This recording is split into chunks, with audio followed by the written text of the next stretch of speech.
Salam uşaqlar, sizə belə bir misal təqdim edirəm ki, bunun iki həll üsulunu deyəcəm.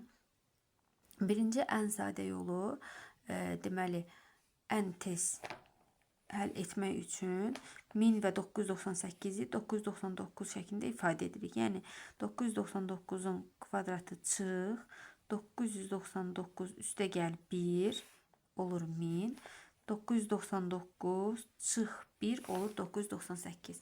Bu da bizə açıq şəkildə görünür ki, a kvadrat çıx b kvadrat düsturunu verir. Yəni 999-un kvadratı çıx 999-un kvadratı çıx 1. A kvadrat çıx b kvadrat düsturunu. 999 kvadratı çıx 999-un kvadratı üstə gəlinmiş 1. Cavab olur 1. Bu ən sadə yol. Digər yol necədir? Digər yol isə 999-u biz yazırıq 1000 çıxılsın 1 şəklində.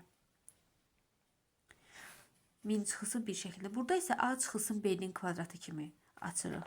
Yəni 1000-in kvadratı çıx 2 vurulsun 1000 vurulsun 1 üzərinə gəlinsin 1. Gətirib misalda yerinə qoyanda 1000-in kvadratı çıx 2 vurulsun 1000 üstə gəl 1 çıx 1000 vurulsun 998.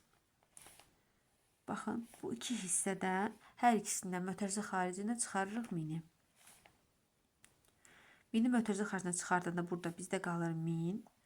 Çıx, buradan çıxaranda 2. Bu hissədən çıxardıqda isə 998. Üstə gəl 1 olduğu kimi qalır. Burada aydındır ki, mötərizənin içərisində 0 verir. Burada olur 998 çıx 998 0. 1000-ə vurulduqda 0.